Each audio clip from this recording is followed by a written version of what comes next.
So yesterday, I wanted to just ground us in some of the concepts that for the new people here, as well as to elevate it for those that are coming back. So yesterday, we talked about optimism, not just as a passive feeling, but as a choice.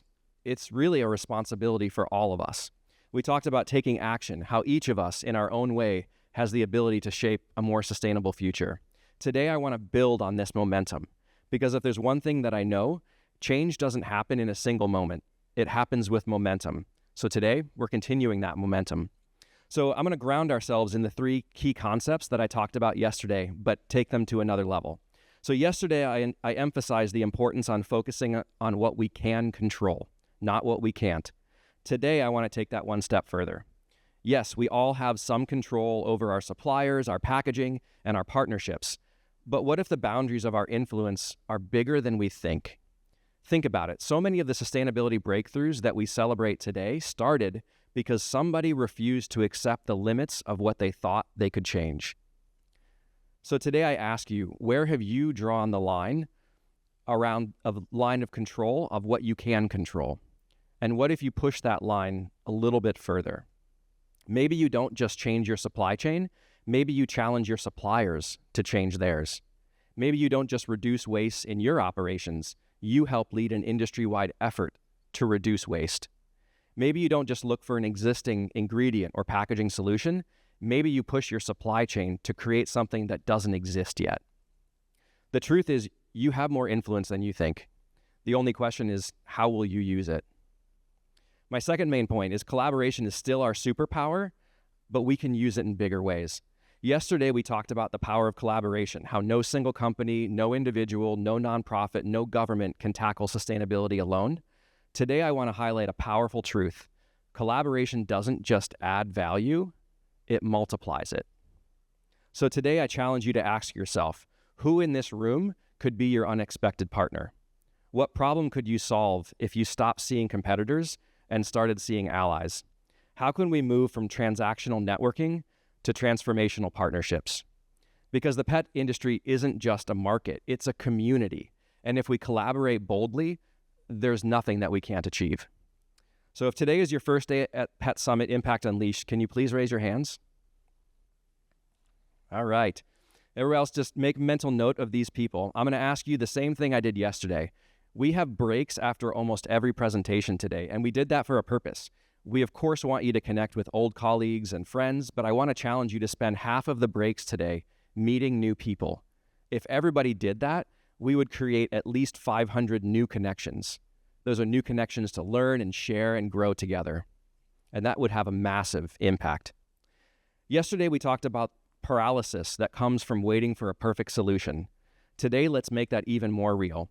And I've been blown away with the collaboration overall that I've seen from PSC members, but I want to highlight one group in particular, the packaging suppliers of PSC.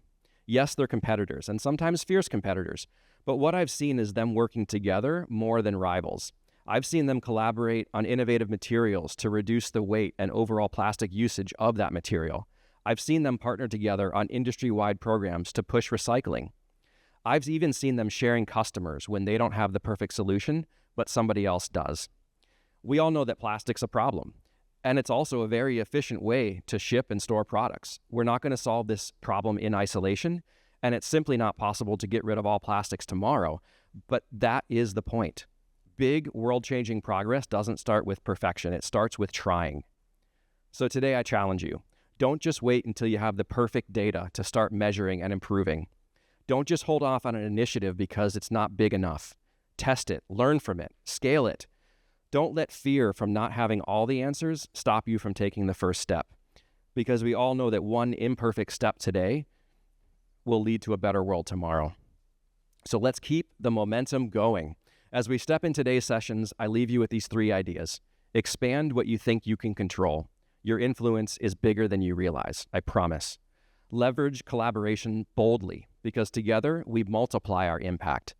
And take action now, because change doesn't come from waiting. It comes from moving forward, step by step. And we're not here to be passive participants. We're here to unleash impact. So let's get to work.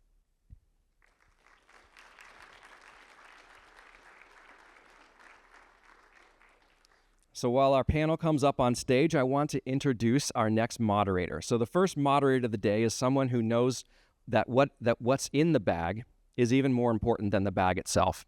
As a sustainability analyst at PSC, she's a specialist in pet product ingredients. She's on a mission to help make the industry better and choose more sustainable choices because every action truly matters. Her love for the natural world runs deep.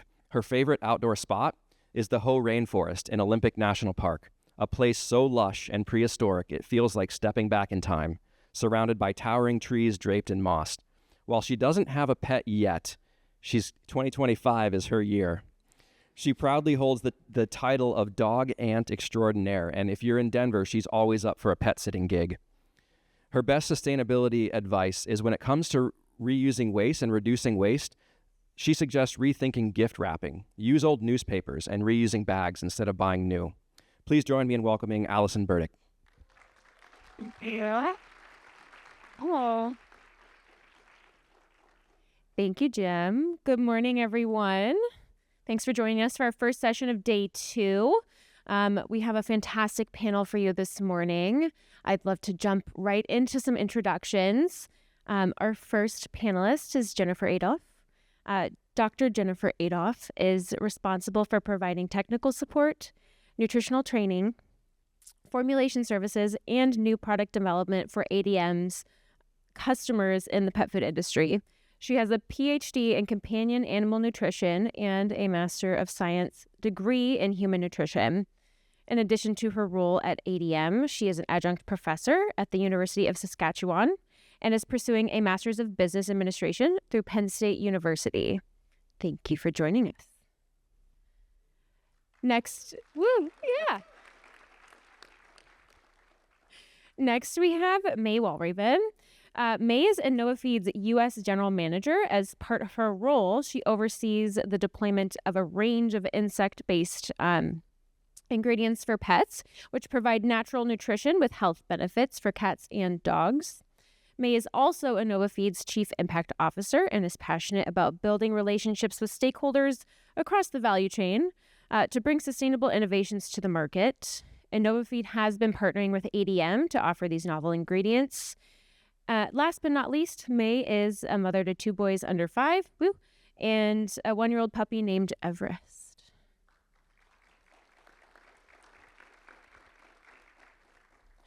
Our next panelist is Chris Schreiber of Schreiber Farms, a 5th-generation farmer from southwest Minnesota. Alongside his wife and children, Chris raises sheep, cattle, grows grain and forage crops, while also running a farm equipment repair business.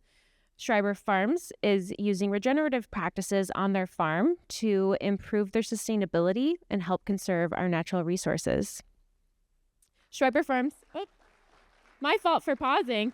Yeah. Schreiber Farms is also an ADM Regenerations farmer partner, a Minnesota Water Quality Certified farm, and a proud member of the Minnesota Soil Health Coalition. So awesome.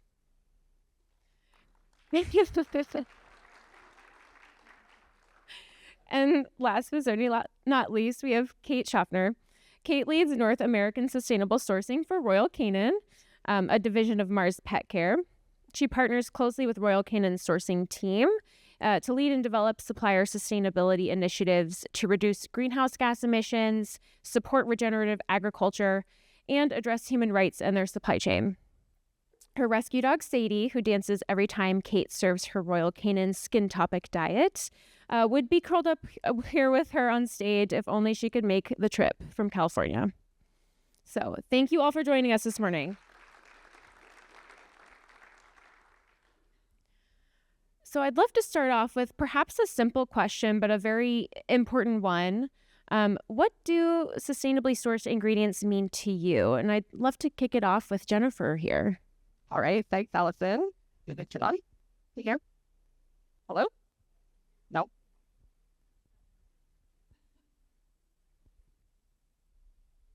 There we go. Check. There we go.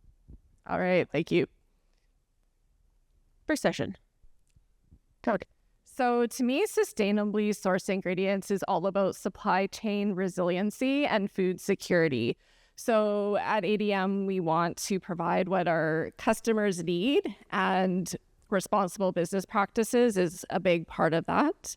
And so just to kind of orient you to our panel, we are all interconnected. So ADM has partnered with InnovaFeed to bring insect ingredients to the North American pet industry.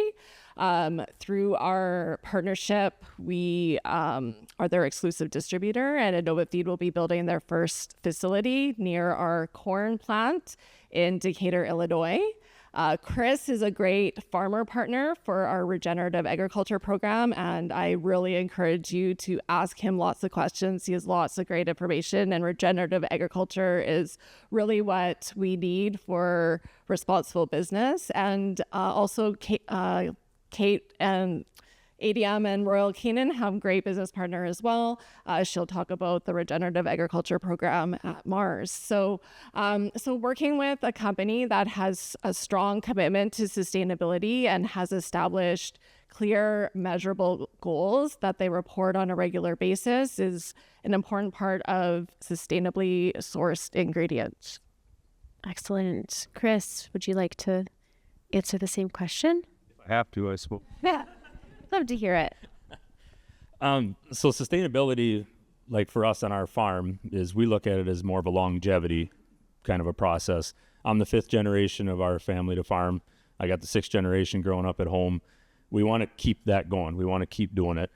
So for us with looking at longevity is by producing our crops, by following some of these soil health practices, by trying to focus on our soil health and our livestock nutrition, we can grow more nutrient-dense crops that we can feed to our livestock. And by feeding that to our livestock, we've seen our medical needs of our animals and the longevity of our livestock have improved drastically on what we're able to do without having to require a lot of extras. So by reducing the extras, it allows us to have a better return on our investment, and it allows us to have more longevity, to have just a better outcome with working with the environment by reducing what we have to worry about just by producing better crops and being more in tune with the environment. Wonderful. May, would you like to represent the next step in the supply Sure. chain? So I think the challenge we're all collectively facing is that we need to produce more and we need to produce better with less impact on resources, less impact on the environment. And so how do we do so? Well, we do so by more circularity, and we do that by having better performance, so better nutrition. And specifically, I think, to the pet food sector, we know animals have very meat-intense diets, and these come with serious impacts. So the very positive thing is we use a lot of meat byproducts, but still, if you think of a few facts, 77% of all agricultural land in the world is dedicated to growing feed for livestock. And that's where the meat byproduct are issued from. And in the US alone, the pet food industry generates 60 million tons of CO2 every year. So there's still room for improvement in sustainable sourcing. So I think we need to keep thinking on how do we increase that circularity? What are the next steps to reduce the impacts we have? At InnovaFeed, we use the power of insects to try to transform very low quality biomass into very high quality ingredients that can be a very performance source of nutrition for pets. And we've seen that there are some limits to some of the byproducts we're using where some pets are overexposed to the same protein. So hopefully we can add a new ingredient to the basket of ingredients and provide that resilience that Jen was talking about. Lots of interesting impact statistics there. Kate, what about you? Sure. So from a sustainable sourcing point of view, climate is not the only consideration we bring to that work, but Allison set us up so well yesterday, mentioning Mars's net zero roadmap. So we'll focus on climate to start.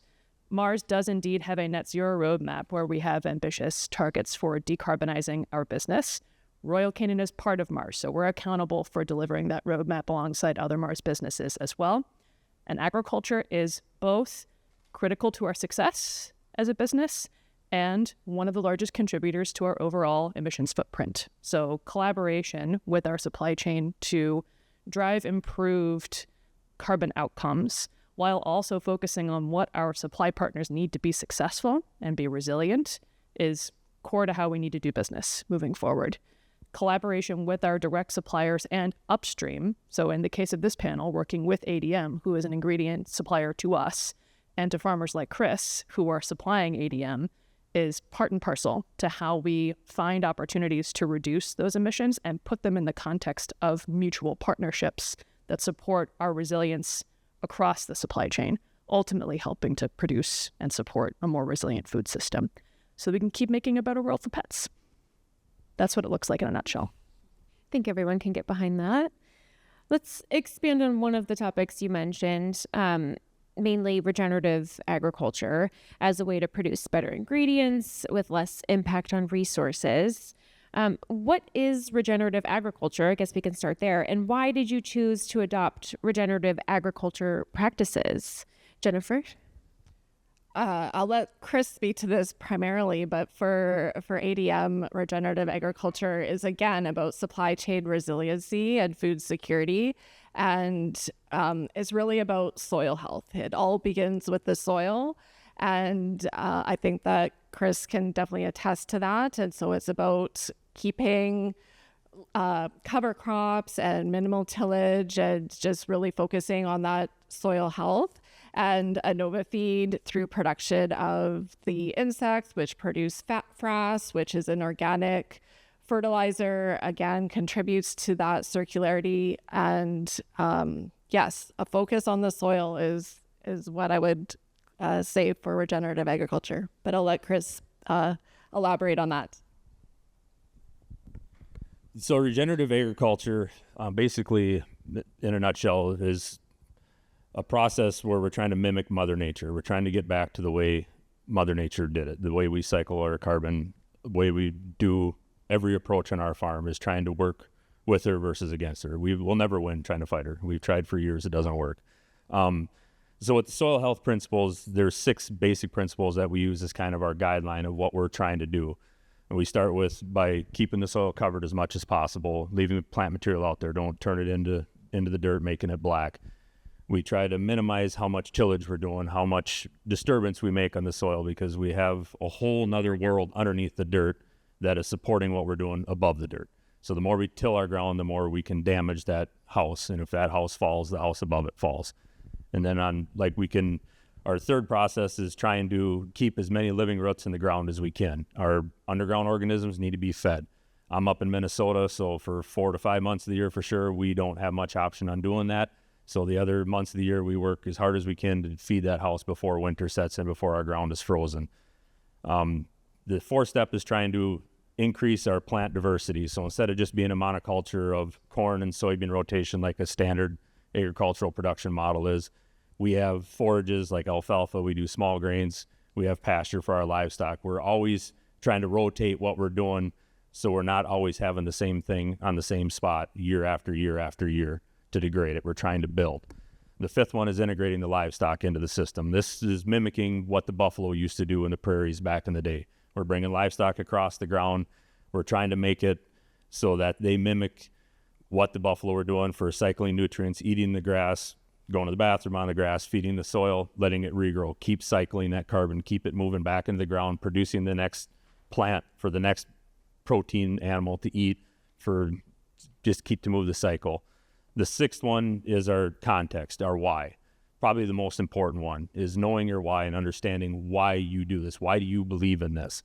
And for us, our why is we want to be better stewards of the land. If my soil is sick or unhealthy and I'm not doing what I can to protect it, I don't have a way to make a living for our operation. I don't want to be the farm or the generation that has to sell our farm. We've worked for 5 generations to keep it that way. We want to keep it moving. So like for our why, we focus on the regenerative ag is what it's what we're focusing with. So with regenerative agriculture, we're focusing on our soil health. By implementing these practices, we've been able on our farm to reduce our synthetic or commercial fertilizer needs and to reduce the herbicide use that we need to do. So by reducing those, especially on the fertilizer side, if we don't need as much of that product, we don't have to require a mine in whatever country, wherever, to mine this product out, because we don't need it anymore. With the regenerative practices, with the right theory, our ground can produce that house. It can produce its own feed. We don't need to buy it in anymore. So it makes it more sustainable. And if we can focus on the soil health to make a more nutrient dense product for our livestock, that's a health that makes them inherently healthier, that makes the supply chain to the pet food side of it a healthier product to sell.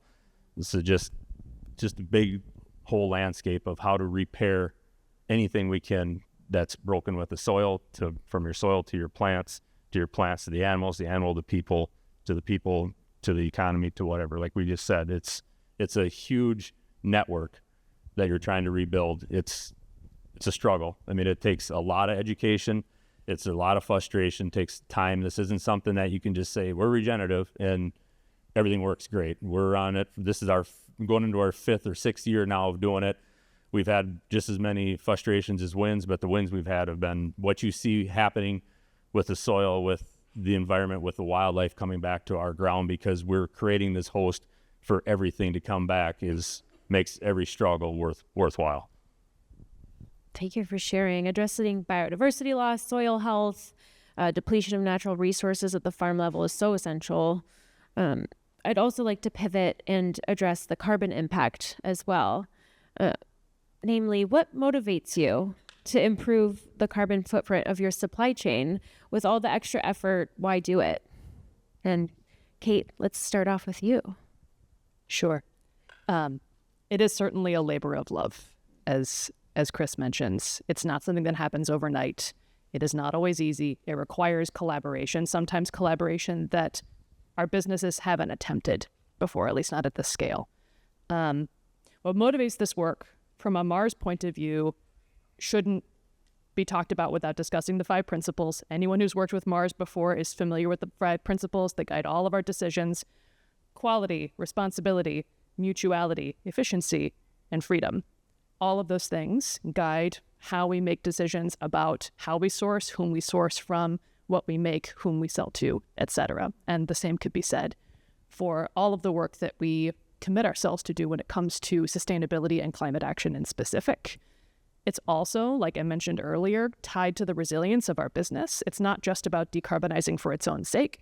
It's about thinking long-term about the impacts of climate change on our supply chain, on our materials, on our markets, etc. So if we're serious about the future of our business, then that resilience needs to stay core to how we move that through. And then lastly, it's also an expectation, as mentioned yesterday. I almost said last week. It's been a rich agenda. So as mentioned previously, these expectations are becoming table stakes. More and more, there are markets where it is a matter of regulatory expectation to be able to disclose what your footprint is as a business. So that's key from a market access point of view. We have customers who expect this from us, and we need to be able to respond credibly and talk about the work that we are doing to reduce our footprint, not just disclosing the footprint in the first place. So all of those things are key motivators on top of the personal investment and passion that anyone working on this in a business context has to bring. Great to hear that it's expected now, more and more so. May, as an ingredient supplier, what is your take on it? So InnovaFeed was really created to try to decarbonize food chain. So it's really part of our DNA, and we think about literally everything we do in terms of how we can push that agenda. And to give you a few examples, so we feed our insects with agricultural byproducts. So in the US, we'll feed them with corn byproducts from ADM's production. And previously, these byproducts had to be dried in order to be used into feed applications. And we co-located our plant with their plant so that we can directly pipe the byproducts into our plant, avoid that drying step. That's really energy intensive. And so not only are we producing low carbon ingredients for the pet food market, but we're avoiding carbon emissions for ADM at the same time. And then when we think about like where we focus our ingredients, we also think about it in a very consequential way. So if we're replacing fish meal, that means you can lower the pressure on marine resources and fishery. And actually, fish are a great way to sequestrate carbon in the oceans. So if you think about it, fish, they're eating planktons that are doing photosynthesis. So I really liked what Chris said about cycling carbon. It's not only about reducing carbon, we want to reduce carbon in the atmosphere, but we want to think like, where are we allocating that carbon? Where is it going? And so I think we have to have this really comprehensive understanding of where the carbon is going. And so for us, it's really part of everything we do, and we think about it in our production model, in the markets we address, and track it very closely. Thank you. And I know you just touched on that, but in terms of carbon impact, we know addressing proteins and protein sourcing is extremely important. Why is protein an important nutrient to consider when it comes to sustainability? And what are consumers looking for in terms of alternative proteins? Jennifer? All right, well, protein is actually a metabolically, financially, and environmentally expensive ingredient. And the reason for that is because of the structure of the amino acids in the protein. Amino acids contain nitrogen. So when protein is broken down, that nitrogen has to go somewhere. And so the human or the animal has to excrete that nitrogen. Well, you may know that nitrogen is an environmental contaminant. So when we overfeed ourselves or our pets with protein, protein can't be stored. So if you overfeed it, it either is used for energy, it's converted to fat, or it is used for a metabolic process. Well, if the animal doesn't need that protein, then that nitrogen goes out into the atmosphere. And I always say that protein is the nutrient that seems to not be able to do any wrong. Everybody loves protein. The higher protein, the better. But we really need to rethink that, because from a sustainability perspective, reducing the amount of protein that we feed is probably one of the easiest ways to reduce that footprint. I think that in terms of what pet parents are looking for, they're looking for proteins that work for their pets. So if their pet has a food sensitivity, then they might need a novel protein. So a novel ingredient like a fermentation product or an insect ingredient might be a suitable choice.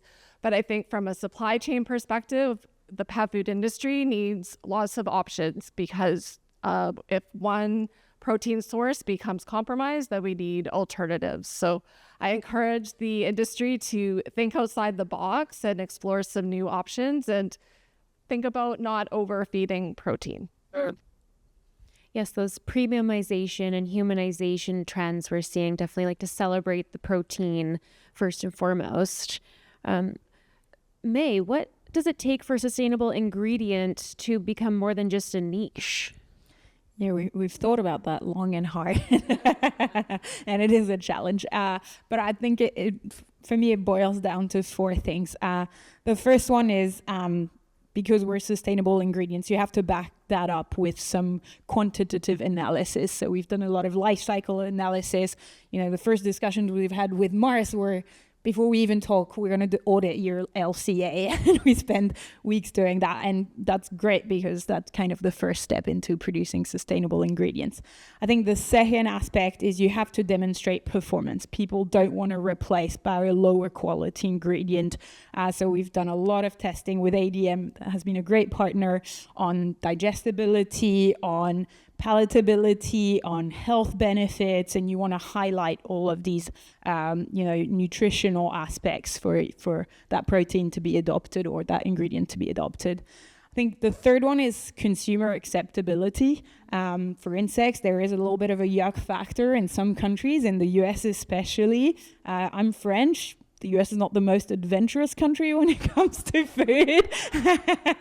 We like snails and frogs, so insect is just like the logical next steps in the US. It's a little bit of a bigger challenge, but we've actually found that with very little education to consumers highlighting the benefits of insects, whether it's like oral health, antimicrobial benefits, or like the high content in protein, you can actually convert about 45% of consumers to adopt insects with just like a couple of bullet points highlighting that. So I think consumer acceptance is important, but it can be swayed with education. I think the last pillar, and maybe the hardest one, is you need scale and you need competitiveness with the other commodities in the market. And that one's kind of the trickiest one to crack. And we've invested a lot of money into building a gigantic plant that produces the equivalent of a 747 of maggots every day. So that's to give you a sense of how many bugs we produce. And so we have investors that put like hundreds of millions into helping us, finance the capex for that. But we need commitment from players so that we can keep growing our capacity, that we can keep investing, and that we can make our cost curve go down so that we can be competitive. And to be fully transparent, we've seen that pretty strongly on some other markets, in particular the aquaculture market. A lot of the lead players will commit to 50% sustainable ingredients by 2050, and this is a big part of their agenda. In the pet food industry, we've kind of seen that lagging a little bit.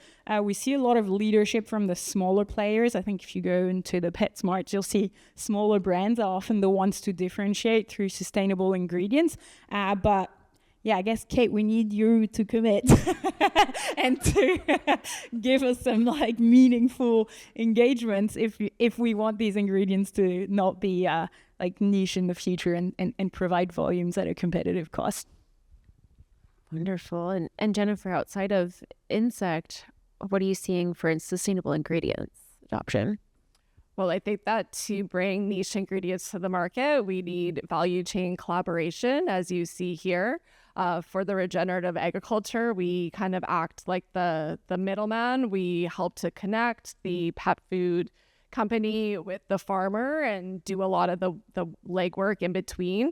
There's a lot of data that needs to be generated in order to make this a meaningful partnership. And so we really help to support from that angle. So number one, value chain collaboration. And then number two, as May said, education. With just a little bit of education, I think we can really inform consumers to make better choices. We did do some consumer surveys in 8 different global geographies, and I'd be happy to share my huge PowerPoint deck with you sometime if you're interested. But basically, with just a bit of education, more than 50% of consumers were open to trying an insect-based pet food for their pet. And we also saw that some countries are more open than others. So for global companies, I think it's important to consider where you're launching these products because you want to match your product with your consumers' needs. And so we have a lot of those education pieces that we want to share with the industry. Can't wait to learn more and see the PowerPoint. So we've heard a bit about collaboration across the supply chain, and that's also very important to PSC and our members. Do any of you, or do all of you, have any lessons learned for other companies starting down the path to using regenerative agriculture or improving their sustainable ingredient sourcing?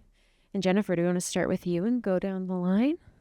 Sure. I think you can probably guess what I'm going to say, which is value chain collaboration. Making commitments and setting clear, measurable goals are really important.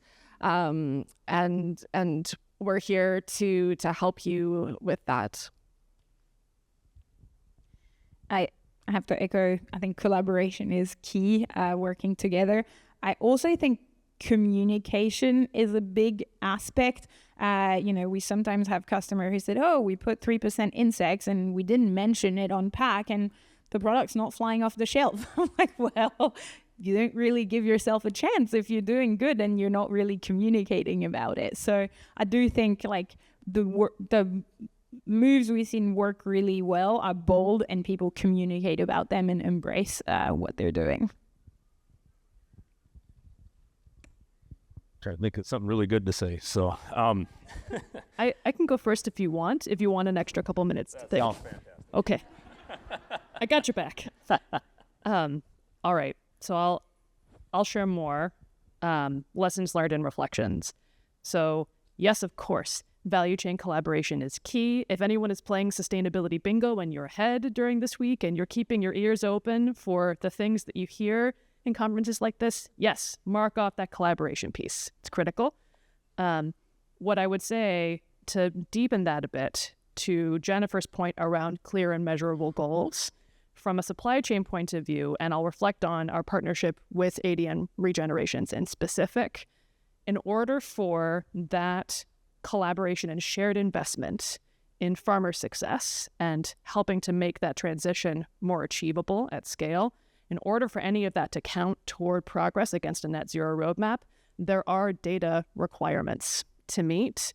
So making sure that everyone is on the same page about that and that a balance is struck between privacy needs at each stage of the value chain, particularly for producers, and transparency and disclosure, critical, non-negotiable, and requires a lot of time to build that capability, including for Mars.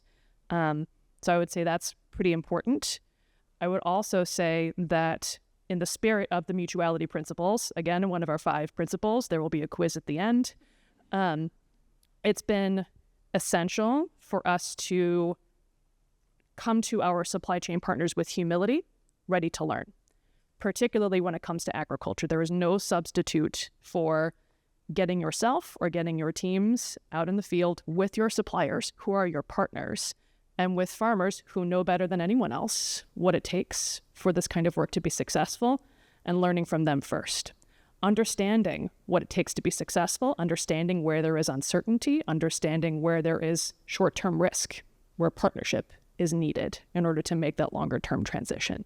So, in other words, get ready to get your boots dirty. Get out in the field, because there's no substitute for learning from people who are navigating this transition themselves so that you can be better partners to them and them to you over the long term. You have actually gotten your boots dirty on. That is true. It was really wonderful.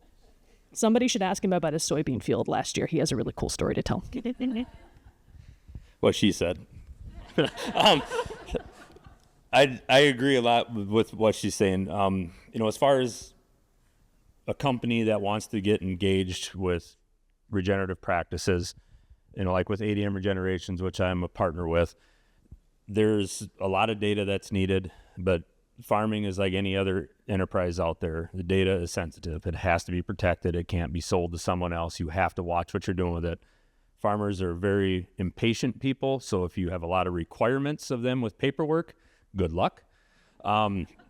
Takes a lot of time sometimes, and we don't like doing it. But a lot of the stuff with, like you say, it's the collaboration part of it. And if your company isn't in a position that you need to work directly with a farm producer or directly in the agricultural industry, there's other ways you can help get this agenda moving forward. Like the Soil Health Coalition for Minnesota that I'm a member of, there's these coalitions all over. They're popping up all over the country. There's sustainable farming associations. There's regenerative practice associations. They all need sponsorships from corporations as well, because the more we can get those communities to build, like our Soil Health Coalition is a 1,400 member coalition that's mainly based on farmers. We talk to each other, we collaborate with what other people are doing to try to get this push forward. And the more sponsorship and the more finances we can push toward that, the bigger our reach is to connect to other farmers.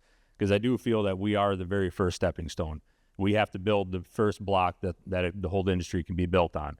And so we're not looking for a hand out, we're looking for a hand up is what it would be on our end. I don't think there would be any success in this if you guys would just, here's a check, now you're regenerative.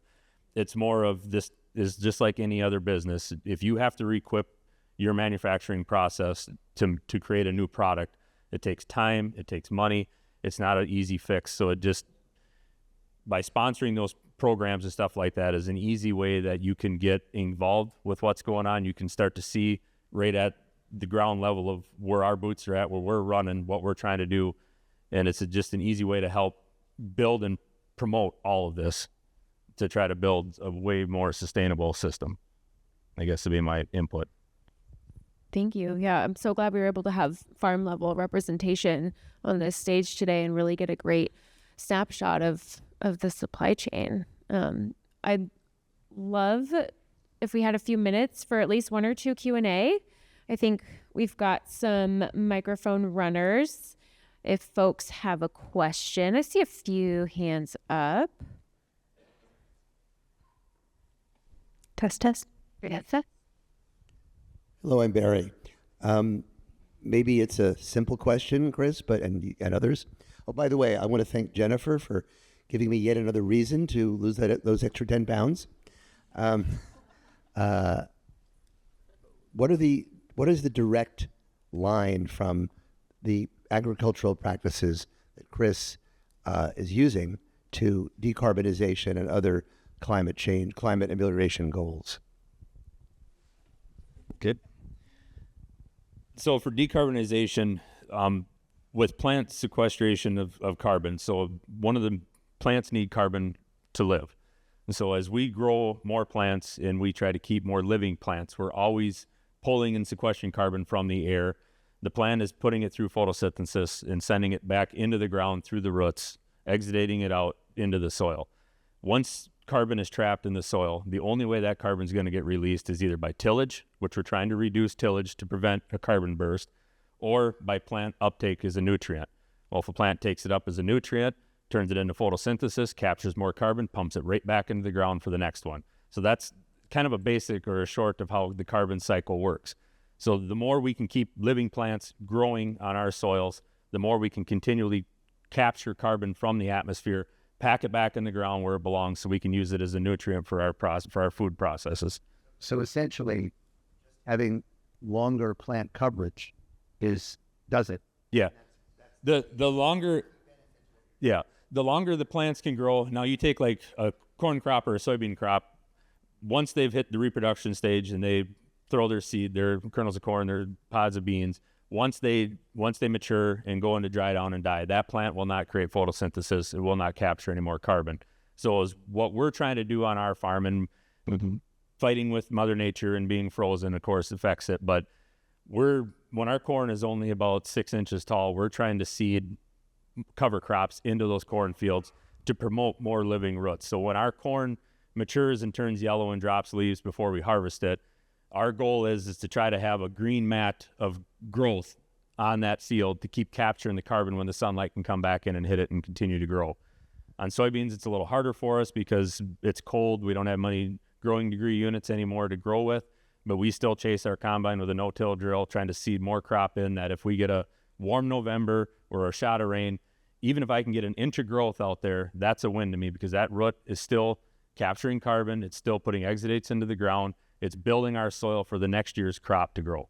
If that helps out or answers what you're looking for. Sorry. Yeah. I can add a couple more thoughts about where emissions come from on farm, just generally. Anytime you're running equipment across a field, that equipment is emitting. So if you are switching to a conservation till system, fewer passes on the field means less fuel used, means less emissions. Opportunities to reduce the fertilizer that you apply, particularly synthetics, is also very helpful, because when you apply synthetic nitrogen on that field, that nitrogen volatilizes and emits further greenhouse gases. So if you are managing your nutrients in that way, that might be an opportunity to reduce on-farm emissions.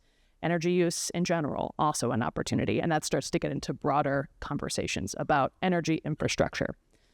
Lots of opportunities to improve. I have a quick follow-up question. Chris, how many years does it take for a traditional farm to transition into a regenerative farm? Twofold. How aggressive is the operator? How much do you want to push it? And the weather would be the second factor there. Is like, if I was more of a Missouri or Illinois, Indiana, I could push this way faster because I can grow stuff longer through the season. I have more months to grow. For us, we're on our 5th year coming into this. We're starting to see a lot more headway. The first 2 or 3 years, really didn't see much of what we were doing. You had to have faith that you were repairing your soil. You were redoing what Mother Nature used to always do for you. It takes time. There's a million factors into that, as far as, past herbicide uses, what kind of residual is in the soil that's going to prevent crops. So I would say the typical standard, they say, is the gap between 3 and 5 years is where you start to notice things, and that's where we see it. And then after your 5th year, they say that's when it really gets fun. So that's what we're hoping to find out this year, is to see this explode into what we've been building for the last 5 years. I think you have time for one more quick question.